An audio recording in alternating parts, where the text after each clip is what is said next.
자, 안녕하세요. 반갑습니다. 허경입니다. 모던에 관한 건데, 모던이란 말은 되게 좋은 뜻으로 쓰잖아요. 되게 모던하다. 옷도 모던하게 입었다. 집이 모던하다. 그럼 되게 좋은 뜻이잖아요. 근데 사실은 그 모던이 뭔지 정확하게 아는 사람은 정말 거의 없죠. 그래서 저는 우연히도 불문과 나와서 프랑스로 철학으로 전공을 바꿔서 유학을 가서 논문을 썼는데 근대성, 현대성에 대해서 모더니티에 대해서 학위 논문을 썼어요. 그래서 모던이 그야말로 전공인 거죠. 근대가 뭐냐면 누구나 얘기하는데 아무도 정확히 모르는 거예요. 그래서 우리 어린이 여러분들하고 같이 이야기할 때 아까도 좀 전에 리허설 때 나왔는데 근대가 뭐예요?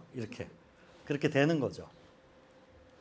그래서 그 이상의 오감도가 13명의 아이들로 돼 있어서 질문을 13개로 만들어 봤어요. PPT로 만들어 봤는데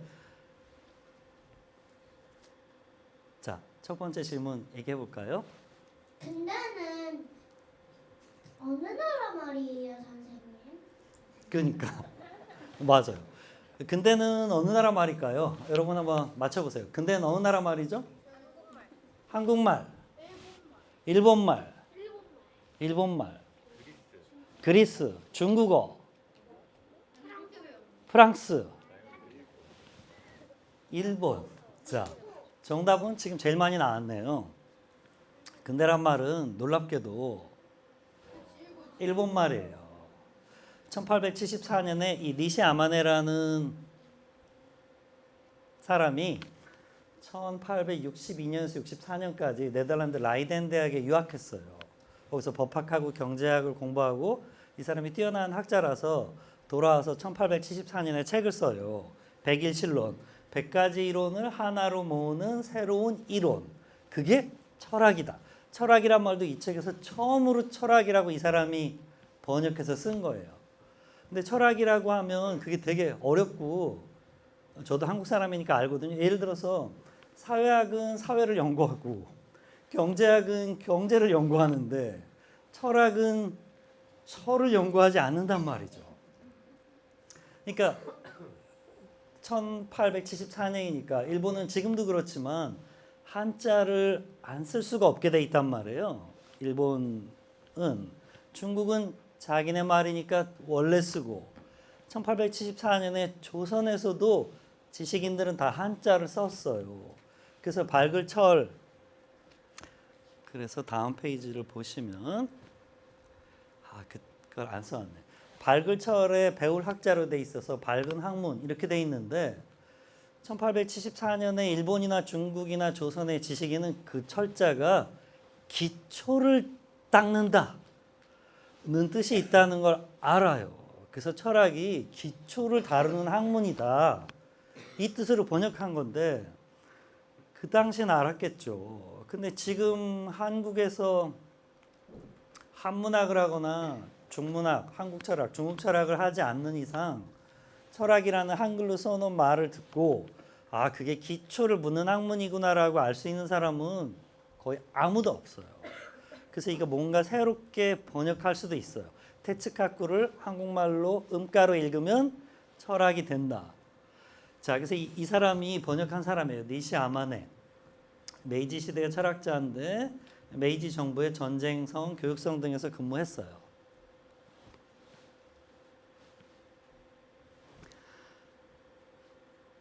이게 2장이 넘어간 것 같은데. 그렇구나. 자, 2번 질문 들어볼까요? 모던이라는 말은 언제부터 사용되었을까요, 선생님? 그러니까. 그 진짜 한 번도 생각 안 해봤는데 생각해보면 그거 진짜 모르겠어요. 그러니까 모던이란 말은 하늘에서 떨어진 게 아니라 언젠가부터 누가 쓰기 시작했을 거 아니에요. 그 모던이란 말은 일단 영어인 것 같잖아요. 그걸 번역해서 근대라고 한 것 같은데 근대라는 말이 언제 생겼는가 하고 모던이라는 영어라고 치면 영어가 언제 생겼는가 하고도 다를 거 아니에요. 지금 모던을 번역한 게 근대라고 하니 그 일본말로 뭐라고 읽는데 그걸 한국말 음가로 읽으면 근대가 된다는 거잖아요.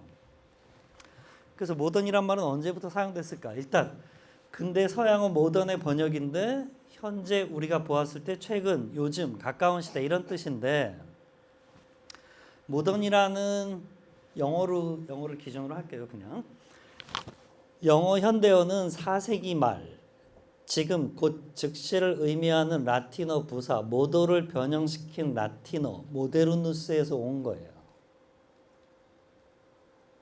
그러니까 지금 이 부사잖아요. 지금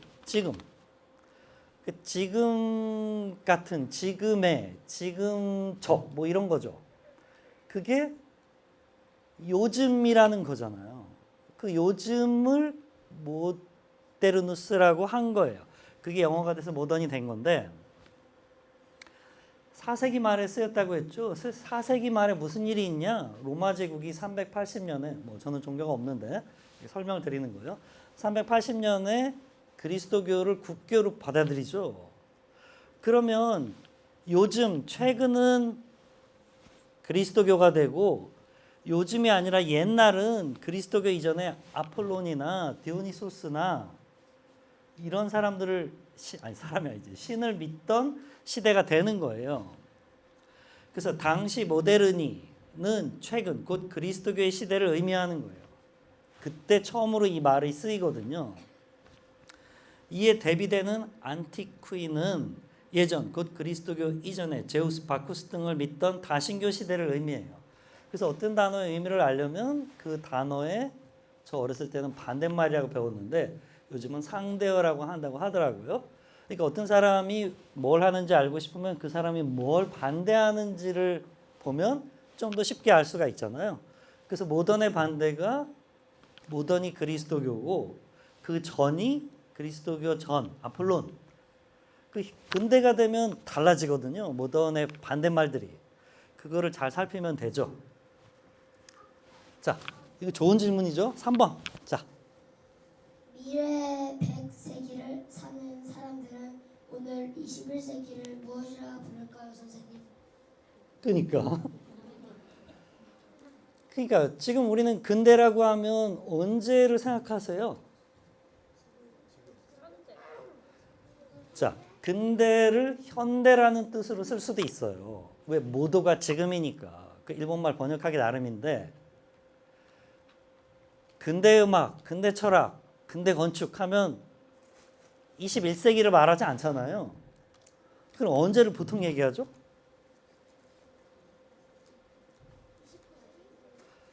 19세기나 17세기 정도를 얘기해요. 그 전으로는 안 가요. 서양 사람들이 이제 그렇게 쓰니까 그런가 보다. 저기 서양에서 온 말이니까 하고 하는데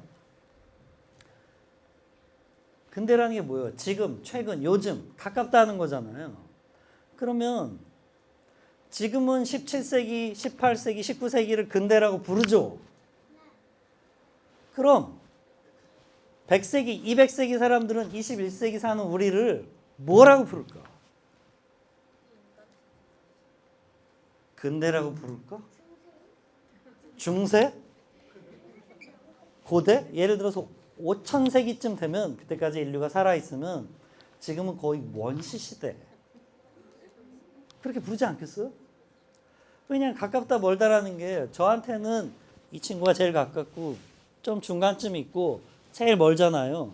제일 가까운 시대를 가까운 시대, 근대, 제일 먼 시대를 고대, 옛날, 그 중간을 중간 시대, 중세 이렇게 부른 거예요. 그러면 21세기에 그랬는데 20세기에 제가 100세기가 되면 21세기가 중세나 정확하게 얘기한 거예요. 우리 어린이가. 그러니까 이게 상대적인 개념이라는 거죠. 근데 시간적으로 가깝다라는 말은 가깝다 멀다가 상대적이잖아요. 그래서 100세기 사람들은 진짜 우리 뭐라고 부를까요? 21세기에 사는 우리를. 100세기쯤 되면 거의 중세 정도로 부르지 않을까? 모르죠. 그 사람들이 알아서 하겠죠. 자, 그렇다면 가깝다 멀다가 누가 어디서 서 있냐에 따라서 가깝다 멀다. 물론 이건 시간적인 거지만 공간적인 것도 똑같단 말이에요. 그러면 누가 언제부터 우리가 지금 부르는 근대를 근대라고 불렀을까? 그걸 이게 제가 질문해 버렸네. 네. 자, 그래도 한 번 더 해주세요. 낭낭한 목소리로 미안해요. 그런데 말이죠. 지금의 근대는 누가 언제부터 근대라고 부른 건가요? 그러니까 이거 누가 처음에 불렀을 거예요. 요즘이라고. 이거 요즘이란 뜻 정도로 생각하면 되거든요. 1666년에 독일의 신학자 역사가 게오르기우스 호른니우스란 사람이 고대, 중세, 근대라고 삼분법을 창안했어요. 그 전엔 저렇게 부르지 않았어요. 그냥 뭐라고 불렀지? 그 전에는 뭐라고 불렀는지 또 모르겠네. 이거 제가 전공인데도 이걸 모르겠네요. 이걸 박사학위 논문 썼는데. 에? 뭐라고? 그렇지. 그러니까 지금 우리는 고대, 중세, 근대, 현대, 미래.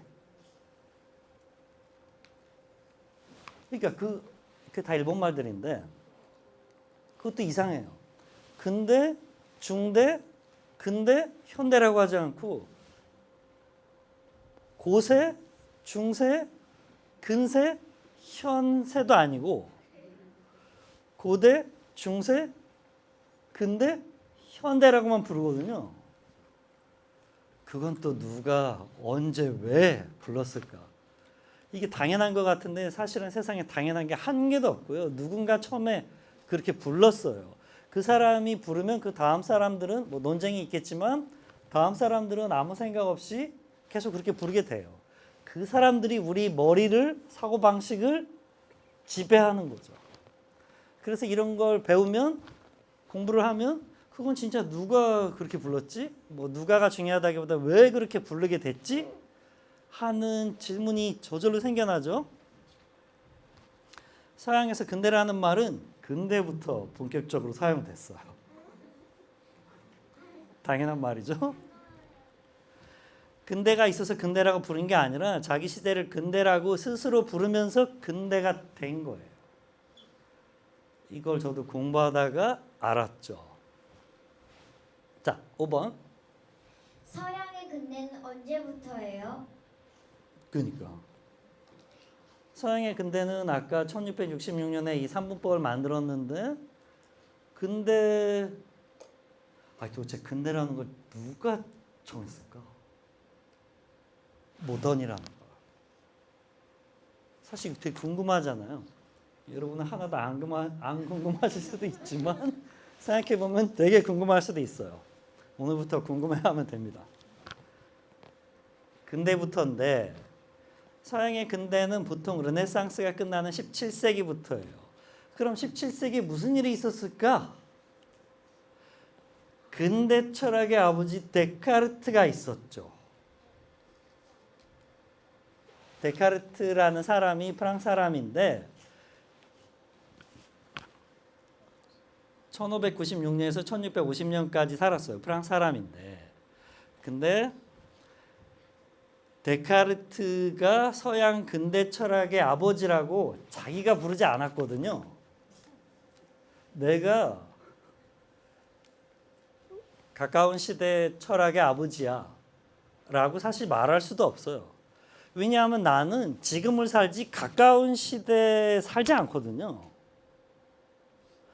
그러니까 저 사람이 우리하고 가까운 시대라고 말하려면 이 사람이 아니라 누군가 다른 사람이 얘기해야 돼요. 그 사람이 헤겔이에요. 자, 그냥 이런 사람이 있다는 걸 이름만 들어두세요.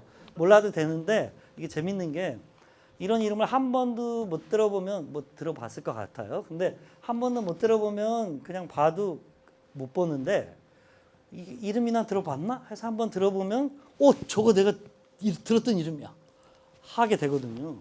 그러니까 사람은 아는 것만 보이는 거죠. 학교에서 모르는 친구는 당연히 모르죠. 모르니까. 근데 한번 만나서 인사하면 다음날 학교에서 꼭 만나요. 그 사실은 여태까지도 만나고 있었다는 거예요. 그러니까 알면 보인다. 여하튼 헤겔이 서양 근대 데카르트를 서양 근대 철학의 아버지라고 했는데 서양 근대 철학의 아버지라고 부르지 않아요. 한국에서.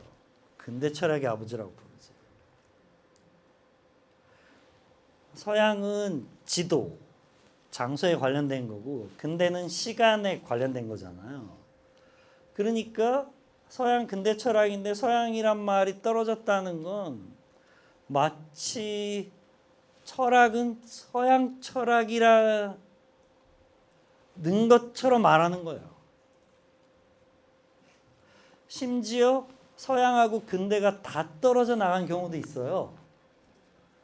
자, 질문을 해볼 테니까 누가 어린이 여러분들만 대답하세요. 일단 혹시 맞출 수도 있어요. 음악의 아버지는 누구라고 하죠? 틀렸어. 모차르트. 오, 바흐. 예스, 박수. 멋있어요. 이거 사실 맞추기 어려운데 우리 어린이 같은 경우에는. 자, 그러면 다음에 음악의 어머니는 누굴까? 왜 손 안 들고 얘기했어? 일어나서 손 들고 벌 쓰세요. 자, 그러면 음악의 아버지는 바흐, 음악의 어머니는 핸델.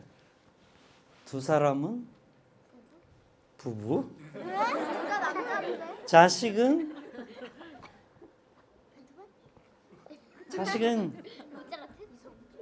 음악이지.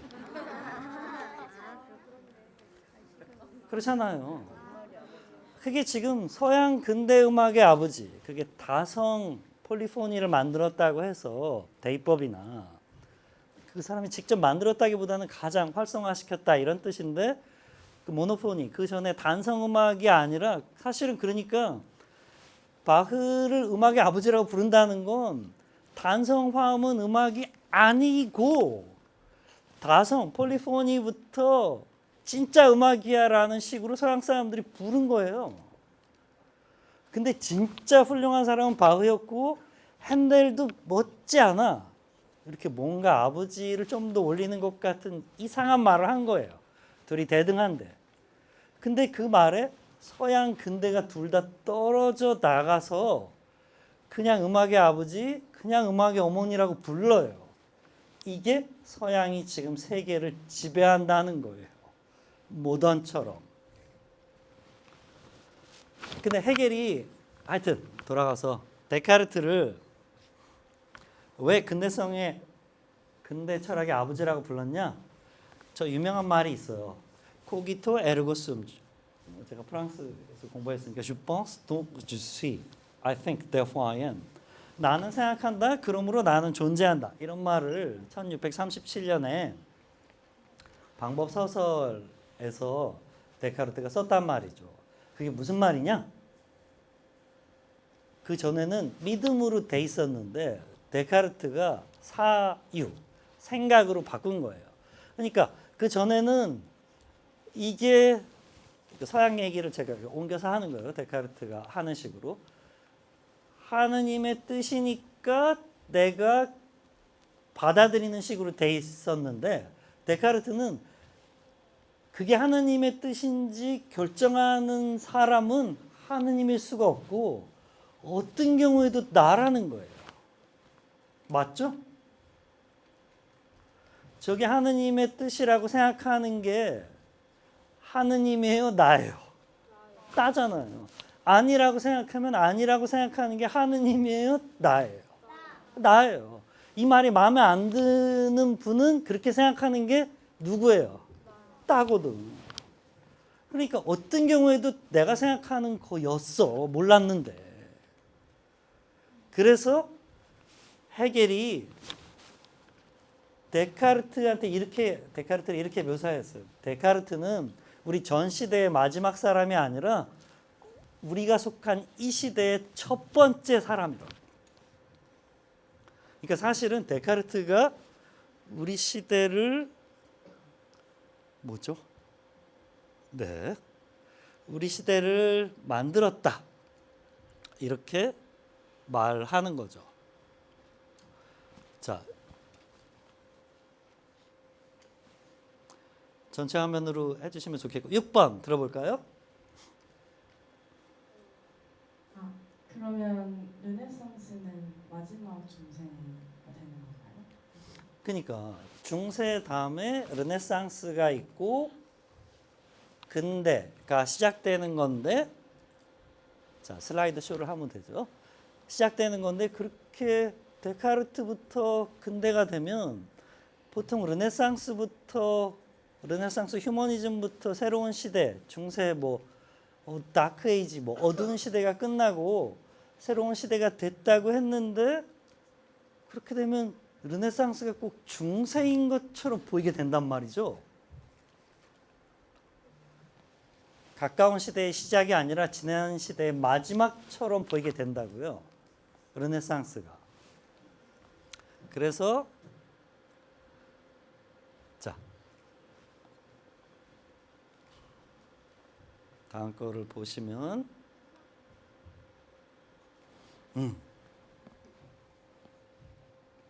안 넘어갔는데?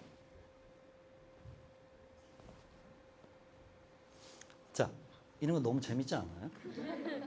왜냐하면 현대미술이나 제가 현대미술 강의 같은 걸 많이 하거든요. 현대음악이나 현대철학이나. 옛날에는 이런 게 그냥 사고였어요. 일어나면 안 되는 일. 근데 지금은 그게 사고라는 생각만 버리면 너무 재밌는 일이 돼요. 농담이 아니라 현대미술은 진짜 이렇게 돼 있어요. 그래서 우리 현대미술이나 현대음악 들으러 가면, 현대연극도 마찬가지죠. 가면 이상한 일들을 하면서 저게 뭐야? 나도 하겠다. 저걸 왜 이렇게 돈을 많이 받아? 저게 뭐야? 라고 생각하는데, 그게 무슨 말이냐면 미술은 이래야 되는데 내가 생각한 거하고 안 맞아. 그러니까 저건 미술이 아니지. 저게 뭐야? 근데 그 생각만 버리면 너무 좋은 미술이 돼요. 그래서 지금 이것도 여러분은 지금 이 화면이 이렇게 나갔다가 제가 잘못 건드려가지고 한 2분 동안 이렇게 된 거를 죽을 때까지 절대 잊지 못할 거예요. 진짜예요. 자, 그래서 르네상스는 마지막 중세가 되는 걸까? 불사조. 그러니까 르네상스의 상징이 불사조예요. 불사조가 어렸을 때 몰랐는데 죽지 않는 새라는 거더라고요. 불사조는 자기가 죽고 불타버린 재에서 다시 태어나요. 지금 그림 보세요. 불이 있죠? 그 불사조가 살다가 죽어서 스스로를 태워가지고 잿더미가 돼요. 그럼 그냥 끝이래야 되는데 그 잿더미에서 불사조처럼, 그러니까 불사조니까 다시 솟아올라서 또 살아. 그래서 다시 태어나. 다시 태어나. 그게 르네상스예요. 리버스. 다시 태어난다. 재생, 재부흥. 다시 태어난다고. 그러니까 원래 르네상스는 이탈리아에서 일어난 일이라서 리나시멘토라고 불러야 되는데, 그 말이 세계에 퍼진 건 이탈리아가 몰락하고 이탈리아 르네상스가 끝나고 프랑스가 잘 나갈 때 이름이 붙어서 이탈리아 르네상스를 불어르 르네상스라고 불러서 퍼진 거예요. 그러니까 중국의 센 불교가 한국의 선 불교가 발음만 달라지는 거예요. 한자 똑같고. 됐다가 일본의 젠 불교가 되는데 세계에 젠 불교로 알려져 있죠. 그런 거하고 똑같은 거예요. 그러니까 고려는 멸망했는데 외국에서 우리나라 지금도 코리아라고 부르잖아요. 그러니까 그게 어떤 다른 곳에 전달될 때 그 말로 기억돼 있는 거죠. 고려, 코리아. 자, 누가 고대 그리스의 인간 중심주의 휴머니즘이 르네상스 휴머니즘이라고 부르죠. 이렇게 되려면, 그러니까 다시 태어났다. 뭐가? 고대 인간주의가 중세의 신본주의였는데 요즘 와서 다시 태어났다고. 그러려면 고대 인간 중심주의가 있었는데 그리스 로마에 그게 현대의 인간 중심주의가 다시 태어나려면 중간에 죽었어야 돼요. 그러니까 불 속에서 다시 태어난 거죠. 그러려면 중간은 어두운 시대가 돼요. 그래서 중세를 다크 에이지라고 부르는 거예요. 왜냐하면 근대가 밝은 시대가 돼야 되니까. 이렇게 되면 중간이 어두운 시대였으니까 새로운 시대는 빛의 시대가 돼요. 빛의 시대를 중국말, 일본말로 쓰면 계몽이 돼요. 계몽이 목매함을 깬다는 건데 영어로는 enlightenment, 불어로 les lumières, 독일어로 Aufklärung. 이게 전부 다 빛이거든요. 서울대학교 교훈이 뭐예요? 진리는 나의 빛. 어휴, 그런 거 다 하네. Veritas lux mea, truth is my light. 그러니까 어둠은 무지고 빛이 좋다는 거죠. 근데 꼭 그렇게 봐야 될지는 모르겠어요. 어둠도 밤에 잘 때 어둠은 나의 안식처, 어둠은 나의 빛. 이상한가? 이 빛, 이 진리는 인간의 진리, 곧 이성, 과학, 철학을 얘기해요. 과학의 시대가 온 거죠. 네, 7번. 선생님, 근대와 근대성은 같은 것일까요?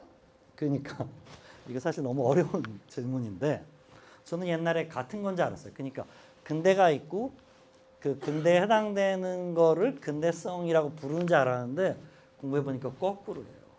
근대성이 아까 얘기한 대로 주체성이고 스스로 생각하는 시대고 그 주체성을 헤겔이란 사람이 19세기 초에 생각을 해냈고 그걸 최초로 생각한 게 누군가 거꾸로 역사를 찾아가 보니까 데카르트가 이 생각을 처음 했네.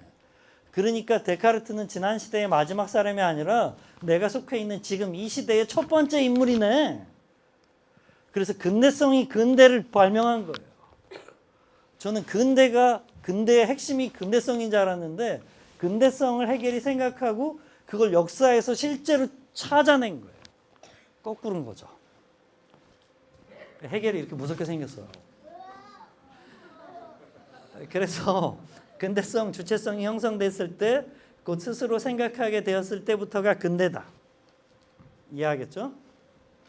자기가 생각하게 될 때가 근대라는 거예요. 근대는 근대성이 낳은 결과예요. 근대성이 근대가 낳은 결과가 아니에요. 근대성이 엄마고 근대가 자식이야. 저는 반대인 줄 알았거든요. 되게 신기하죠. 자, 이제 드디어 우리나라에 도달했어요. 8번.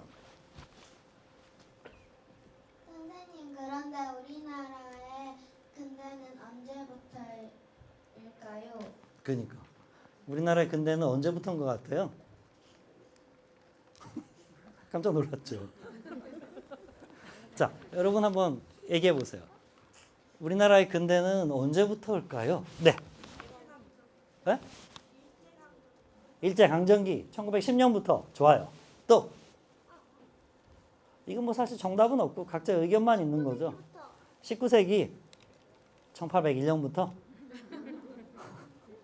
1800년에 순조가 즉위했죠. 네. 그 서양이랑 같은 근대 아니에요? 오, 서양이랑 같은 근대다. 좋아요. 네. 좋은 질문. 20세기부터? 20세기부터? 그런 얘기는 내가 처음 들어봤다. 자, 그렇게 생각할 수도 있어요. 뭐 정답은 없어요, 사실. 또, 네.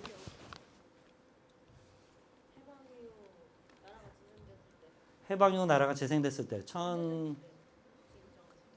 1945년 내지는 사실은 1948년 같이 말한 거네요. 그 옆에 친구는 대한제국 1896년이죠. 네. 병자호란. 사실은 병자호란 이후에 소현세자가 엄청 중요한 인물인데 그게 잘 아시는 것처럼 나라가 망할래니까 독살을 당했는지 아니라고도 하는데 청나라에서 외래 문물을 배워서 막 천문학 막 이런 것도 배우고 과학책도 많이 읽고 왔는데 죽잖아요. 하여튼 되게 슬픈 일이죠. 네. 1900년대 후반부터 2000년대 초반? 그 사이? 왜? 왜냐면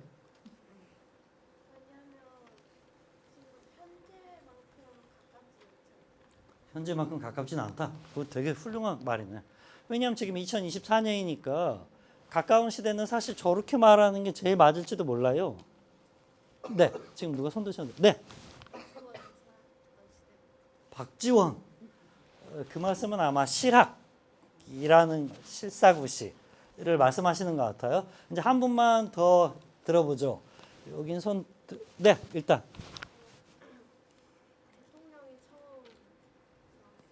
대통령이 처음 나왔을 때 1948년 이승만 대통령이 재헌의에 의해서 됐을 때란 말이죠. 자, 마지막 계속 손을 이제 그만. 자, 여기 두 분만 듣고. 네.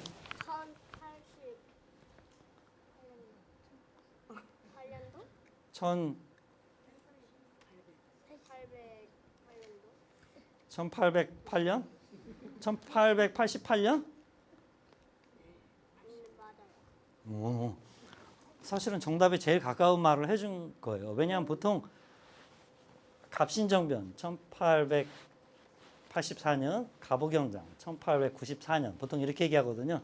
이제 두 번째 듣는 거죠. 자, 얘기해 보세요. 뭐예요? 엄마가 태어났을 때?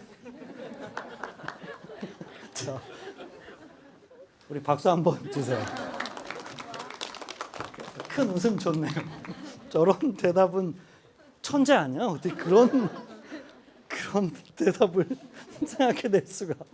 자, 우리나라의 근대는 언제부터일까? 좀 전에 여러분들이 얘기한 거 다 기억하시죠? 여러분이 얘기한 거 거의 다 나왔어요. 제가 미리 여러분이 뭐라고 대답할지 내가 다 알고 집에서 왔지. 왜냐하면 그게 여러분들이 혼자 생각하시는 게 아니라 대부분의 한국 학자나 사람들이 교과서에도 보통 이렇게 나와요. 그래서 되게 비슷하게 얘기한 거죠. 소현세자, 영조, 정조, 갑신정변, 갑오경장, 한일병탄, 1910년 97, 8.15 해방 이렇게. 자, 구한말.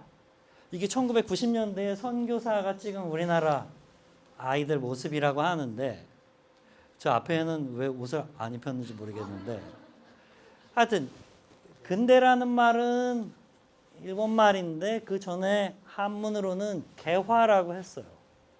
열린다, 여는 과정, 여는 시대, 개화기. 그때를 구한말, 그러니까 신한말이 아니라 그러니까 대한제국이 대한민국 되는 거거든요.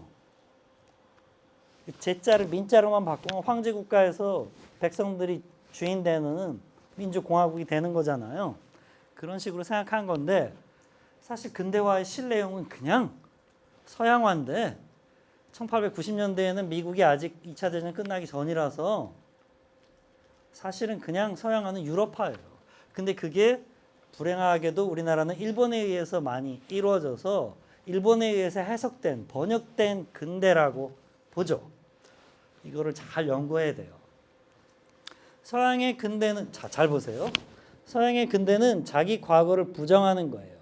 근데 비서양, 예를 들어서 조선, 한국의 근대는 자신의 과거와 현재를 싹 다 모두 부정하고 서양을 받아들이는 거예요. 근데 서양 옛날 것도 멋있지만 서양 요즘 게 최고 멋있죠. 그걸 뭐라고 부르냐? 모던이라고. 요즘이라는 거잖아요. 요즘 우리 거나 옛날 우리 거는 안 좋고 옛날 서양 것도 좋은데 진짜 좋은 건 요즘 서양 거. 그래서 양말, 그 말자가 버섯 말자거든요. 서양 양말. 양산, 서양 우산. 양옥, 서양 집. 그런 식으로 다 양자를 붙여서 그러니까 서양말, 서양산인데 서자가 떨어져 나가는 거예요. 그래서 그게 되게 멋있다 이렇게 인식이 된 거죠.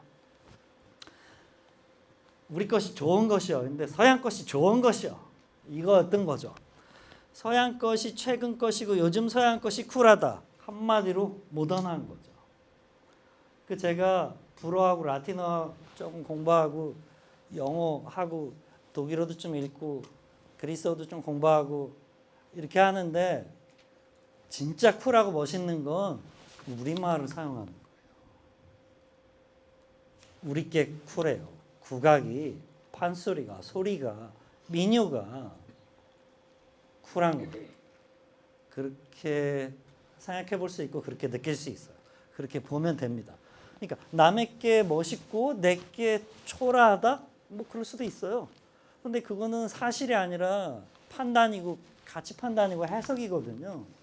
그렇게 생각하지 말고 내가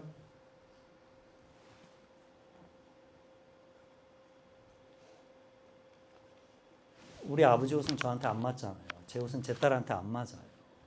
서양 옛날 옷도 나한테 안 맞고 서양 요즘 옷도 나한테 안 맞아요. 내 옷은 내가 해 입을 수도 있어요. 내 생각의 옷도 내가 해 입을 수 있거든요. 그렇다고 해서 남의 걸 부정하고 버리라는 건 아니에요. 우리 아버지도 존경하고 어머니도 존경하고 서양도 같은 인간이니까 배울 수 있죠. 근데 그렇게 하는 이유는 내가 지금 여기서 잘 살려고 하는 거지 남의 거 배워서 남처럼 되려고 하는 게 아니거든요. 그래서 남들을 흉내내지 말고 자기를 아껴주세요. 자기가 문제가 없다. 내가 안 이상해. 내가 이상하다고 생각하는 게 이상한 거야. 나는 부족함이 없어 라고 생각하고 출발해 보세요. 자, 1928년 4월 동아일보에 서울 종로통을 걸어가는 이때 이렇게 불렀어요. 일본말로 무던 걸과 무던 뽀이. 그래서 못걸 못보라고 불렀어요. 그게 일본말인데 이상 같은 사람이 무던 뽀이였던 거죠.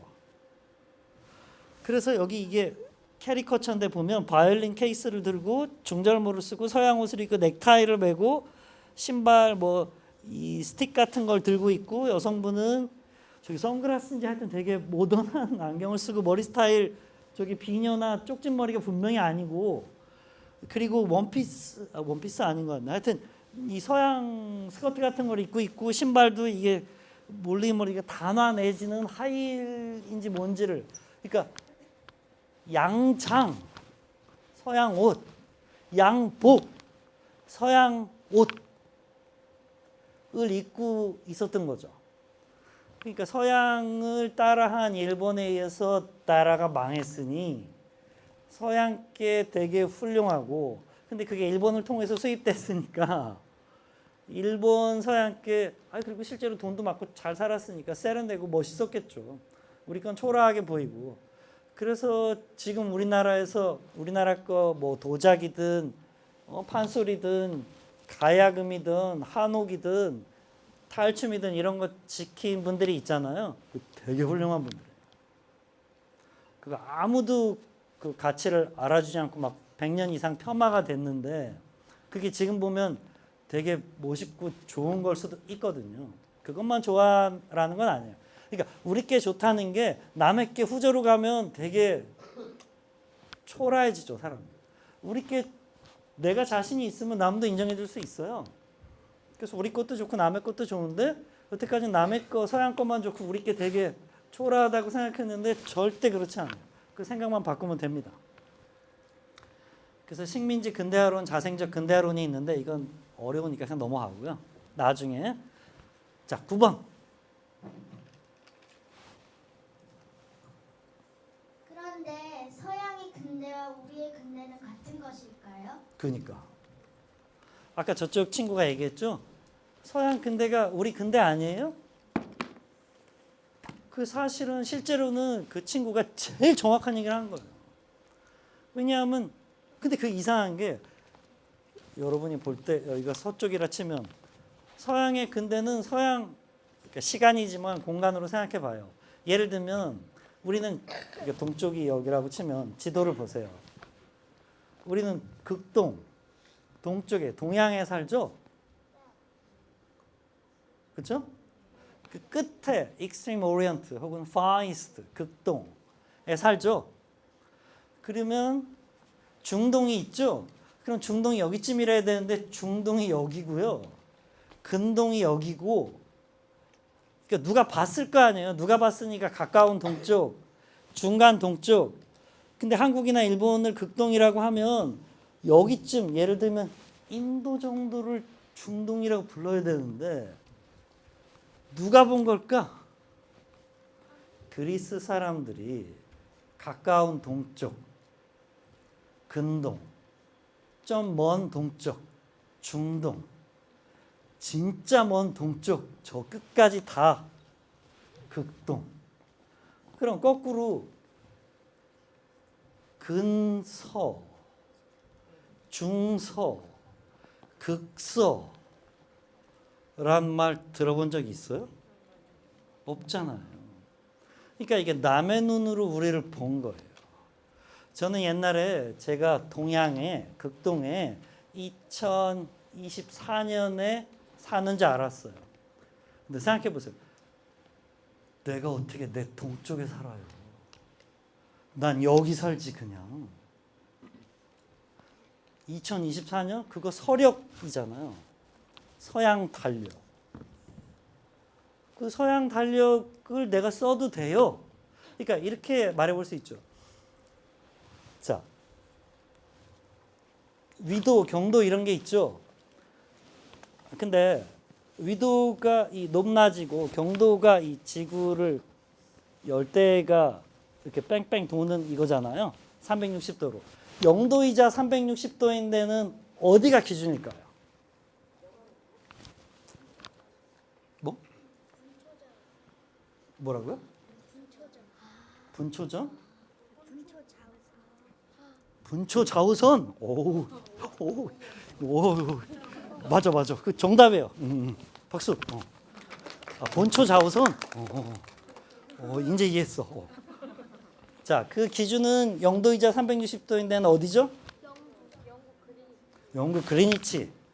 자, 영국 그리니치 천문대가 0도이자 360도라고 누가 정했을까? 영국 사람들이? 아니에요. 언제 누가 정했을까? 그게 1800 갑자기 헷갈리네. 1884년인 것 같은데 그 회의를 해가지고 투표로 정한 거예요. 서양 사람들이. 근데 세 개가 후보로 올라와서 뉴욕, 파리, 그리니치. 그리니치가 런던이란 말이에요. 그래서 투표를 했는데 과반수를 얻은 게 없어가지고 3등이 떨어졌어요. 뉴욕이. 그리고 두 개가 남았죠. 파리하고 그리니치하고 최종 결선 투표를 하는데 같은 영어를 써서 그런지 영국하고 미국이 합종연행을 해서 그리니치가 승리했어요. 그래서 그리니치를 영도라고 한 거예요. 그래서 파리, 프랑스는 그 후에도 한 15년인가 20년 동안 파리를 기준으로 해서 썼어요. 자기네가 영도라고. 그러다가 이제 도저히 안 되겠어가지고 한 10년, 20년 있다가 그리니치를 받아들여서 썼어요. 그러니까 영도하고, 그러니까 여기 아이들 극장을 영도로 해도 돼요. 그게 어떤 필요성도 없거든. 그냥 정하는 거예요. 그러니까 이게 자연은 자연이라서 정치나 무슨 제국주의 이런 거하고 상관이 없을 것 같지만 완전, 그러니까 기원 1년이 아무 때나 정해도 되는데 1년이라고 정한 것처럼 영도이자 360도도 아무 데나 정해도 되는데 그리니치로 정한 거예요. 서양 나라끼리 경쟁해서 서양이 승리한 거죠. 그래서 서양의 근대가 우리의 근대라는 건 지금 그리니치 천문대나 기원 1년, 2년하고 똑같은 거예요. 그러니까 서양의 근대와 우리의 근대는 같을까 다를까? 자, 투표해 보도록 할까요? 같다. 같지 뭐. 손 들어 보세요. 자, 1, 2, 3, 4. 네. 아니야. 같지 않아. 손 들어 보세요. 1, 2, 3, 4, 5, 6, 7. 이거 너무 많아. 셀 수도 없네. 한 25번 정도 되는 것 같은데 그러면 다른 걸로 하도록 하죠. 다수결로. 자, 이렇게 정해도 돼요? 아닐까? 아니에요? 에? 오, 맞아요. 사실을 따져야지. 너무 정확해서 할 말이 없네. 자, 그러니까 이게 같은지 다른지 기준을 따져서 이야기해 봐야 되는데 이게 세상 복잡한 문제란 말이죠. 그래서 서양의 근대는 데카르트. 그러니 우리의 근대도 데카르트일까? 자, 아니라고 계속 대답하는데 제가 질문할 테니까 대답해 보세요. 마음속 정말 가슴에 손을 얹고. 서양하고 우리하고 달라야 될 것 같으니까 혹은 다르면 좋겠어서 그렇게 얘기하는 거예요. 다르니까 그렇게 얘기한 거예요. 제 말 무슨 말인지 알았죠?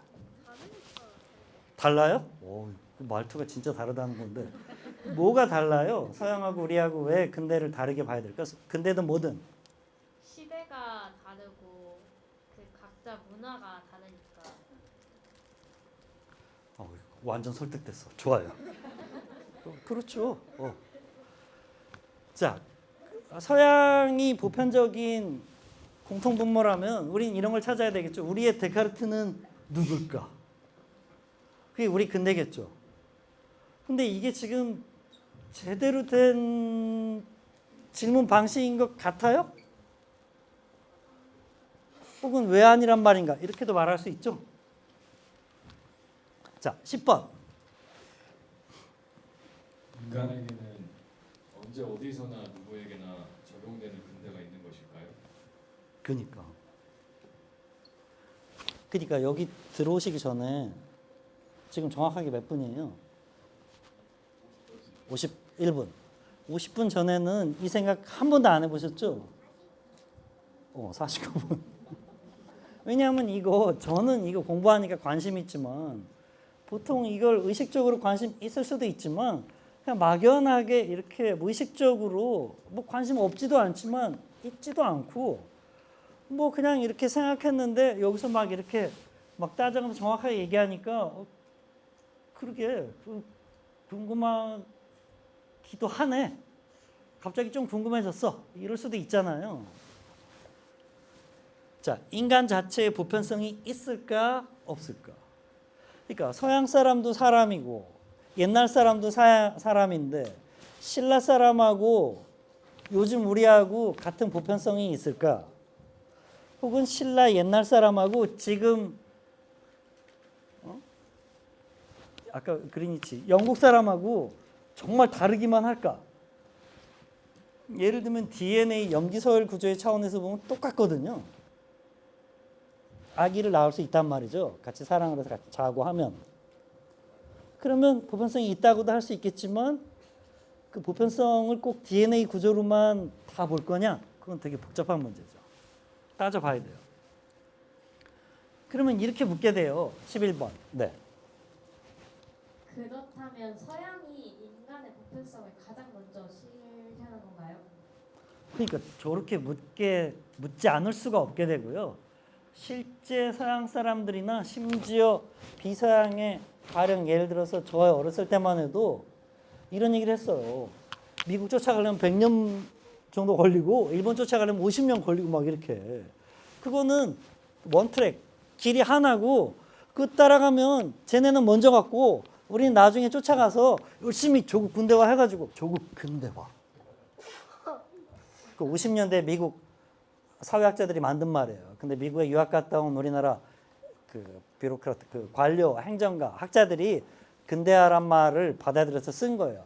그래서 그 모더나이제이션, 근대화란 말을 세계에서 가장 빨리 대중적으로 사용한 나라가 우리나라예요. 그 근대화, 모더나이제이션이란 말은 1800년대 후반에 쓰이고 1937년에 토인비가 쓰는데 1950년대 미국 사회학자들이 바로 우리가 아는 그 뜻으로 쓰고 60년대 우리나라 국책, 사업, 조국 근대화, 중단 없는 전진 이런 걸로 쓴 거예요. 그 근대화는 사실은 산업화거나 서양화인 거죠. 사실 근대화의 신뢰용은 서양이 빨리 되자는 거예요. 그게 뭐든지 간에 정신이든 민주주의든 자연과학이든 자본주의든 심지어 사회주의든 뭐든 이걸 뭐라고 부르냐? 진보라고 불러요. 그래서 진보와 보수의 대립이라고 하는데 진보는 역사가 앞으로 간다는 거예요. 왼쪽으로. 그러니까 진보를 왼쪽이라고 부르죠. 보수는 보수에서 계속 쓰자. 그래서 오른쪽으로 간다. 근데 결국은 양쪽 다 가긴 가는데 빨리 가자. 하나는 그래도 좀 이렇게 완급 조절을 해가면서 보수가 제일 많이 쓰는 단어는 이런 의미에서는 아직은 일러, 시기상조. 한국에는 그게 좀 그렇지. 이런 말을 많이 하게 돼요. 여하튼 진보사관은 역사가 일직선으로 하나로 곧 단선론적으로 발전한다고 봐요. 그러니까 모든 사람이 얘도 커서 훌륭한 이런 사람이 돼야 되고 쟤도 커서 훌륭한 이런 사람이 돼야 되고 얘도 커서 훌륭한 이런 사람이 되고 나도 커서 그런 사람이 돼야 돼. 그러니까 정답이 있고 한계를 향해서 달려가는 세상이에요. 근데 과연 그럴까? 혹은 그래야 될까? 혹은 심지어 그래도 될까? 이상하잖아요. 어떻게 모든 사람이 다 똑같이 돼야 되겠어요? 각자 다르게 태어나서 아까 얘기한 것처럼 문화도 다르고 시대도 다르고 다 다른데. 그래서 그렇죠. 원하는 대로 자기 그거에 맞게 자기 옷은 자기가 해 입어야 되는 거죠. 그러니까 처음에는 옷을 어른들이 입혀주죠. 그러다가 나중에는 자기가 엄마 나 저거 입을래 이렇게 말할 수 있겠죠. 아빠 나 저거 사줘. 그러다가 나중에는 내가 돈 줘, 카드 줘, 내가 가서 살게. 카드는 지금 못 쓰나? 하여튼 내가 저기 가서 사고 싶어. 난 이 브랜드가 이뻐. 거기 가서도 이 옷 말고 저 옷 입을래. 할 수 있잖아요. 그러다가 어떤 사람은 이렇게 생각하겠죠. 아 이거 결국 만들어진 옷을 내가 입으니까 내 몸은 하나밖에 없고 나 팔이 좀 긴데 잘 안 맞아. 그럼 맞춰 입으면 되겠네. 하고 생각하는데 어떤 사람은 결국 이렇게 생각하겠죠. 내가 만들어 입으면 되겠네. 맞춰 입는 것도 결국 남이 맞춰주는 거잖아. 이게 실제 옷을 그렇게 하는 건데 생각의 옷도 처음엔 남들이 입혀줬다가 나중엔 사서 입다가 수업 듣고 이렇게 배워서 하다가 내가 만들어서 내 생각의 옷을 입으면 되겠네. 이 생각의 옷을 입는 방법이 철학이라고 일본 사람들이 완전 의역을 한 거예요. 원래 뜻은 필로소피아이기 때문에 지혜를 사랑하는 거예요. 지혜 사랑의 실제 내용은 생각을 검토하는 거예요. 철학은 뭐냐? 검토, 즉 묻고 따지는 거다. 그러니까 묻지도 따지지도 않으면 보험이고 묻고 따지면 철학이다. 그래서 그 철학이라는 단어 자체가 너무 거부감이 머리가 아프기 때문에 좀 바꿔야 될 필요도 있어요. 왜냐하면 19세기 일본 사람들이 그렇게 번역한 건데 한국 사람들한테는 뜻이 안 오거든요. 진보사관은 서양을 인간의 대표로 봐요. 본의 아니게 기본적으로 무의식적으로 암암리에 역사는 발전 진보하고 서양이 인류 역사의 모델이라고 본 거예요. 이게 12번 역사는 계속 좋아지는 걸까요? 좋아졌다가 나빠지기도 하고 계속 바뀌는 걸까요? 그러니까 이게 저렇게도 물어볼 수 있지만 사실은 이렇게 물어보는 거죠. 좋아진다는 거의 기준은 뭐야?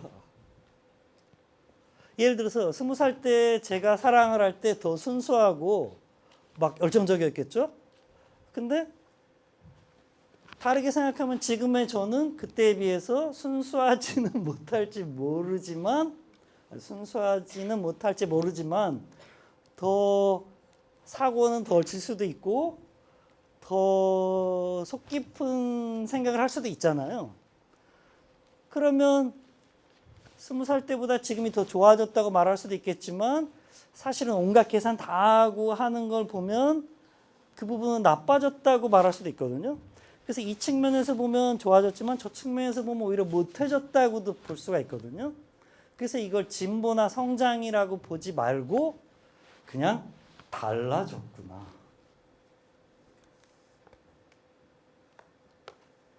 그래서 저는 철학을 공부하고 나이가 이렇게 먹고 남자고 뭐 어쩌고 저쩌고인데 이 우리 어린이는 나이가 이런 몇 살이에요? 저 11살이요. 11살이고 여성분이고 이런 생각을 하고 있다고 할 때 이 부분에서는 제가 더 못하고 저 부분에서는 이분이 더 훌륭하고 하는 식으로 똑같이 바라보는 거죠. 근데 진보사관이 되면 빨리 커서 엄마처럼 아빠처럼 돼야지. 꿈이 뭐야? 누구처럼 되고 싶어? 이렇게 된단 말이에요. 그래서 진보사관이 단일 트랙이 한 개라서 되게 안 좋을 수도 있어요. 근대는 서양의 근대, 서양의 근대성이었어요. 우리는 서양의 근대, 서양의 근대성을 추구해야 할까? 이거는 답정너라고 하는 거죠. 이런 질문을. 13번 마지막 질문. 1시간 딱 됐어요. 서양의 근대가 아니라 다른 근대가 있을까요? 그러니까 사실은 그냥 무조건 있겠죠. 서양에 가까운 시대가 있듯이 우리에 가까운 시대도 있을 텐데 서양의 근대는 자기가 스스로 생각할 때 시작됐다며 우리의 근대는 그러니까 우리가 만약에 서양의 근대를 진짜 제대로 배웠다면 서양의 근대는 스스로 생각하는 거래. 그럼 우리도 서양 사람 이 생각한 대로 생각한 게 아니라 우리가 스스로 생각할 때 우리의 근대가 시작되겠네. 서양식으로 생각해도 이렇게 되겠죠. 서양 근대식으로 생각해도.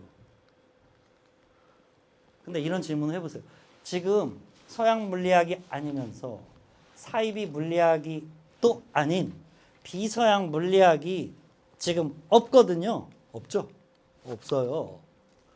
근데 있을 수가 원래 없기 때문에 지금 없는 걸까? 앞으로 있을 수도 있는데 지금은 아직 없는 걸까? 투표해 볼까요? 비서양 물리학, 사이비 물리학이 아닌 지금 서양 물리학밖에 없는데 물리학 있을 수 있고 있다. 손 들어 보세요. 자, 있어야 돼요. 있으면 좋겠어요. 이거 잘 구분해서. 자, 한 20분 정도 들었어요. 없다. 물리학은 서양 물리학밖에 없을 거야. 자, 한 분, 두 분. 되게 용기 있는 친구네. 맞아요. 그렇게 꿋꿋하게 자기 생각을 하세요. 농담하는 거 아니에요. 이건 다수결하고 상관이 없어요. 그리고 이건 사실은 정답도 없어요.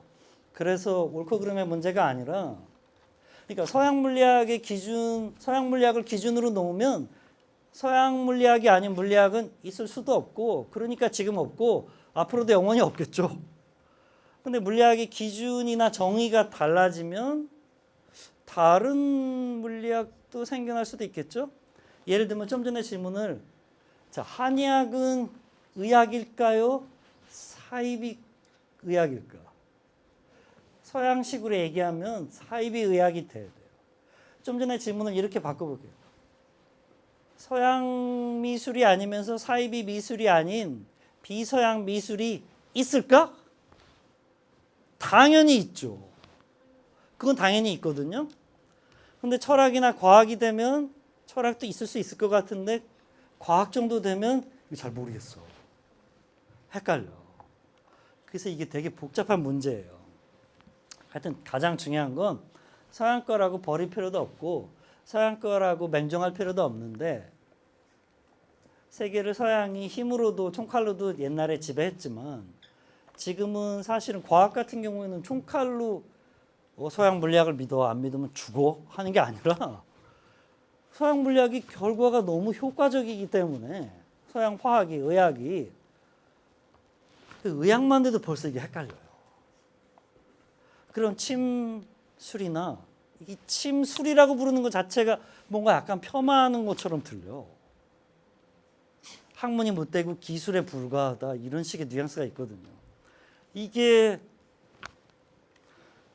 그러니까 서양의 기준이 인간의 기준 자체인 것처럼 예를 들면 남자들이 자기 얘기만 하면서 남자들의 보편성이 기준이 인간의 기준인 것처럼 말하잖아요. 그게 진짜 문제인 거거든요. 어른들이 어른들의 기준으로 어른이 아닌 걸 어른이 못됐다고 보잖아요. 저도 그렇고. 근데 저도 이제 따님이 있는데 29살이에요. 그래서 뭐 너무 많이 커서 제 말 뭐 듣지도 않으시고 훌륭하신 분인데 제 딸이 20살쯤 넘어서 어느 날 책을 보는데 아 이거 내가 옛날에 읽었으면 너무 좋았을 것 같은데 교육심리학 책에서 이걸 내가 너무 늦게 봐서 지금이라도 그렇게 해야 되겠다 한 게 멜라니 클라인이라고 하는 프랑스의 정신분석학자 아동 심리학자가 있잖아요. 그 사람 책을 보는데 이 말이 딱 나오는 거예요. 아이한테 화가 나서 혼내고 싶을 때 딱 한 번만 멈춰서 생각해봐라. 지금 혼나고 생각을 바꿔야 될 게 아인지 넌지.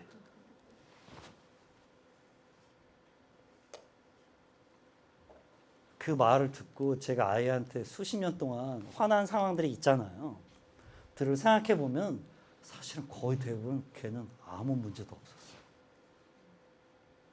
애들은 원래 그런 걸.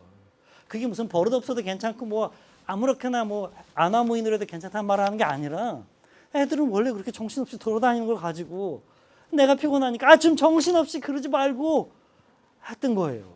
물론 아빠도 엄마도 다 힘드니까 그런 거지만 그게 생각을 바꾸고 혼날 필요까지는 없고 생각과 행동을 바꿔야 될 게 아이들이 아니라 보통 어른이에요.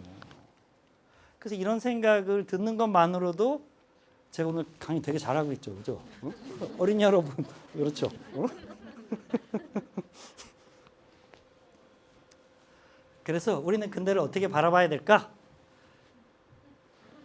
이거 확 끝나버렸네. 자, 그러면 질문을 받도록 하고, 자, 잘 들어주셔서 감사합니다. 즐겁고 유익한 시간이었어요.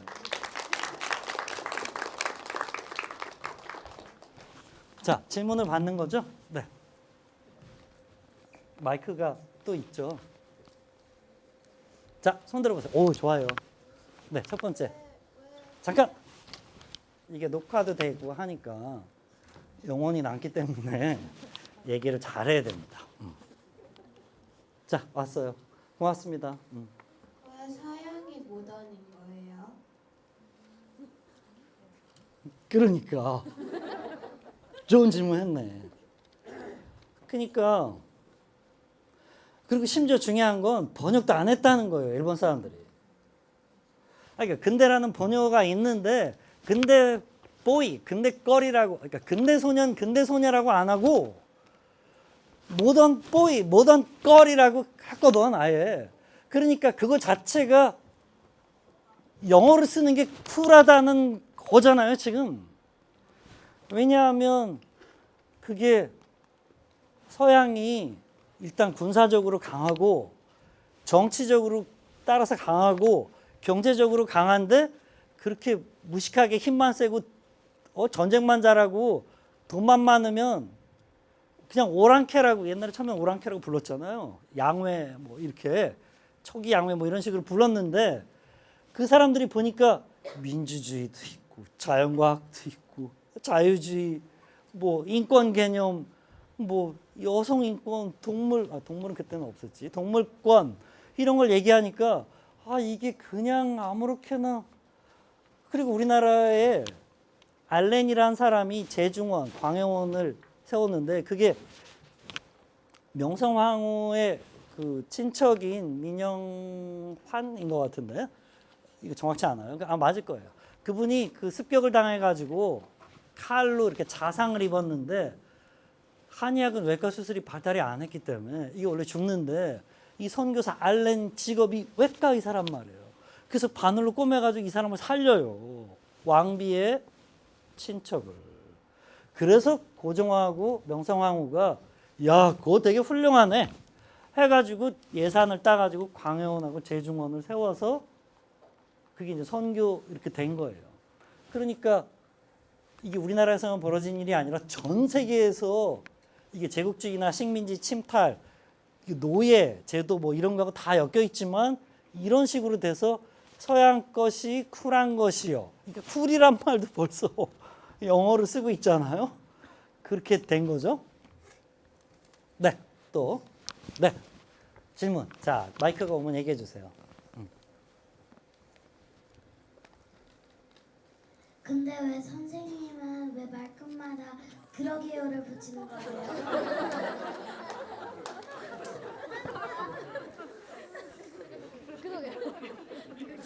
그러니까. 아니 내가 언제 그러게요라고 했어. 다 그러니까라고 했지. 아니 근데 그게 일단 재밌기도 하지만 그 딱 질문 들어보면 그러니까. 그러니까가 저는 되게 좋은 것 같아요. 왜냐하면 제가 그거를 제 대학 후배, 나이 많이 먹어서 제 대학 후배하고 제가 음악 좋아해서 음악 잡지도 만들고 했는데 그 후배가 제가 무슨 얘기를 막 하니까 걔가 딱 그러는 거예요. 그러니까.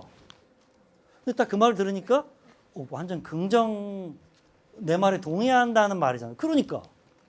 근데 그게 기분이 되게 좋더라고요. 그쵸? 알았어요. 잘못했습니다. 그냥 이렇게 얘기하면 될 걸. 자, 또 질문 있으시면 네, 저기. 자, 희한하게도 꼭 반대편에서 해가지고 질문을 네, 여기 남자분 네. 서양이 무던이면 우리는 뭔가요? 그러니까 단선론적 진보사관을 따르면 우리는 빨리 지금 모던하고 요새 걸 업데이트가 안 됐으니까 빨리빨리 업데이트해갖고 캐치업을 해서 후진적인 상태를 벗어나서 선진국으로 도약해갖고 조국 근대화에 앞장서갖고 이렇게 해야 되는 걸로 되잖아요, 이게. 이게 담론 효과라는 거예요. 제가 미셸 후코라는 사람 전공하는데 그 사람이 담론 효과라는 걸 만들었는데 담론 효과는 뭐냐면 당사자가 그런 의도로 말을 안 해도 그 단어 자체가 그런 효과를 발생시켜서 서양이 모던이라는 그러니까 모던이라는 영어를 사용한다는 것 자체가 서양께 쿨하다는 효과가 발생해요. 자, 클래식을 듣는 거하고 국악을 듣는 거하고 트로트를 듣는 거하고 락을 듣는 거하고 어떤 게 제일 고상하고 있어 보여요?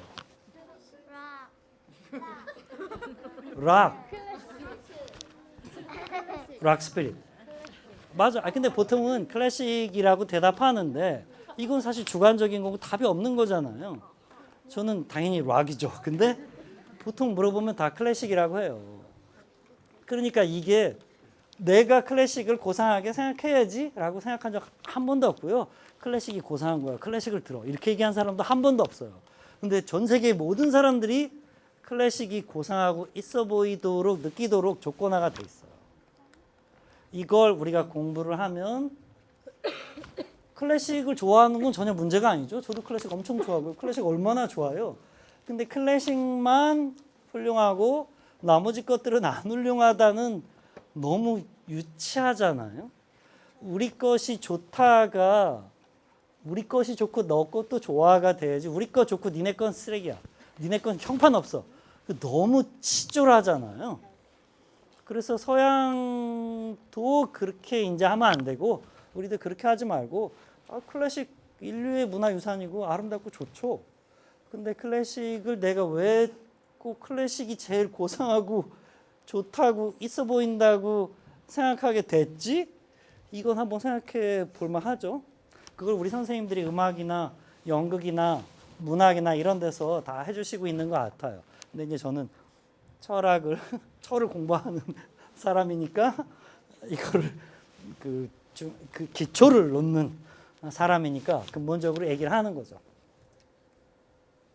자, 질문 한두 개는 더 받아도 되죠? 네. 네, 여기 있어. 네. 자, 다음에는 이쪽에서 질문 나올 차례네요. 오늘 너무 재미있게 잘 들었고요. 아이들도 있고 하는데 교수님 철학에 또 관심이 있으시고 왜 모던이지 이런 고민들 많이 하셨을 텐데 어린 시절 어떠셨는지 되게 궁금해요. 어렸을 때도 되게 일반 학생들과 다르게 왠지 왜 그럴까 그러니까 그러게 막 이렇게 막 하셨을 것 같은데 그런 어떻게 또 철학을 이렇게 하게 되셨는지 그리고 박사 하시면서도 모던에 대해서 궁금해지고 이러셨는데 어렸을 때 특히 궁금했던 게 어떤 거였을지 그리고 어떻게 이렇게 철학으로 가게 됐는지 이런 것도 궁금했습니다. 아, 네.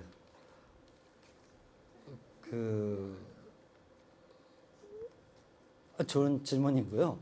개인적인 얘기를 해야 될 수밖에 없는 건데 저는 너무 보통 한국인으로 살아서 자라온 것 같고요. 철학이라는 거 공부한 거는 대학교 들어와서 처음 한 것 같고 대학교 한 4학년 때 공부하면서 철학이 이런 거구나. 제가 불문과를 다녔는데 그래서 철학과로 석사학위를 따고 이제 계속 공부를 한 거죠. 근데 철학적인 거 1도 배운 적 없는 것 같고요. 철학적인 생각 단 한 번도 해본 적 없는 것 같은데 찾으니까 한 번 있긴 있더라고요. 철학적 생각이라는 건 당연한 게 정말 당연한지 물어보고 진짜 그런가? 왜 그렇지? 하고 물어보는 거라고 하잖아요. 근데 그런 생각을 제가 단 한 번도 물어본 적 없는데 딱 한 번 있더라고. 초등학교 4학년 때인가 TV에 그 당시에 제일 잘 나가는, 지금으로 치면 아이돌 여성 남성분 한 명이 나와가지고 새로운 아이스크림이 나왔는데 정말 맛있어요. 진짜 맛있어. 와 정말 맛있다 딱 하는 거예요. 그래서 가서 바로 샀지. 근데 맛이 없는 거야. 그래서 제가 어린 마음에 이렇게 생각했죠. 저 사람들이 왜 거짓말을 했지? 이게 저의 유일한 농담하는 거 아니고요. 진짜 유일한 본의 아닌 철학적 사유였어요. 그리고 이건 뭐 제가 철학자니까 말씀드릴 수 있는데, 우리는 그러니까 철학은 현실에서 돈 못 벌고 가난하다 뭐 이렇게 돼 있기 때문에 모든 대학에서 인문계 같으면 법대나 경영대 뭐 이런 데가 제일 높고 쫙 내려가서 모든 대학이 제일 낮은 데가 이 철학과예요. 그래서 공부 못하면 너 철학과 간다 이런 식의 말이 있단 말이에요.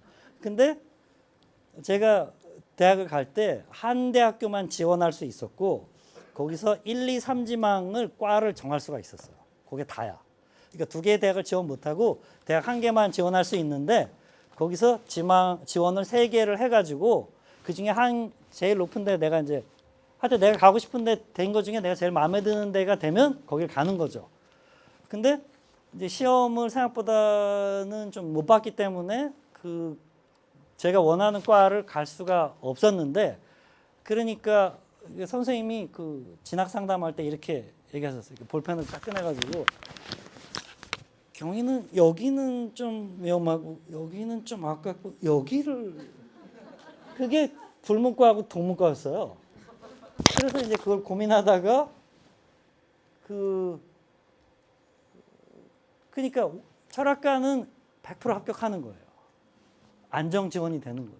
근데 사람이라는 걸 모르니까 1, 2지망 내가 가고 싶은 더 점수 높은 과에 넣었다가 떨어져도 철학과 100% 붙으니까, 근데 이게 사람 마음이라는 게 불안해가지고 1지망을 그냥 철학과로 넣으면 한 번에 100% 붙잖아요. 그래서 어머니한테 그게 제 생일날이었기 때문에 제가 지금도 기억을 해요. 그러니까 제 생일 전날, 생일날이 원서 마감이었는데 생일 전날 밤에 가족 회의를 하고 어머니, 아버지, 제 동생은 뭐 그냥 있었던 것 같고 제가 이렇게 얘기했어요. 엄마, 그냥 철학과를 갈까? 그때 그 어머니 지금은 돌아가셨는데, 어머니 아버지 다 돌아가셨는데 그 어머니 표정이 잊혀지지 않아요. 어머니의 첫 아들, 장남, 아들만 둘 있는데 장남이고 너무 사랑하고 아끼는 자식이었잖아요. 그러니까 얘 기분을 상하게 해서도 안 되고 잘 돼야 되고 하니까 제 눈치를 이렇게 살피시면서 어머니가 얘기하셨어요. 진심을. 그 철학과는 좀 이상한 사람들이 가는 데 아니니? 이렇게 얘기하셨어요. 그래서 제가 그 말을 듣고 생각을 해보니까 맞아. 큰일 날 뻔한 거야. 그래서 안 쓰고 불문과에 합격했죠. 근데 수업을 듣다가 이제 철학에 꽂혀서 부전공하고 철학과를 가게 된 거예요. 그래서 여러분도 희망을 잃지 마세요. 누구나, 저도 한국 똑같은 사람이에요. 그래서 더 장점이에요. 제가 처음부터 철학적인 인간이고 막 철학적으로 막 생각하고 했으면 보통 사람들이 무슨 생각을 하는지 모르잖아요. 근데 제가 바로 철학은 좀 이상한 사람들이 하는 거라고 생각한 사람이기 때문에 한국 사람들이 무슨 생각하는지 다 알아요, 제가.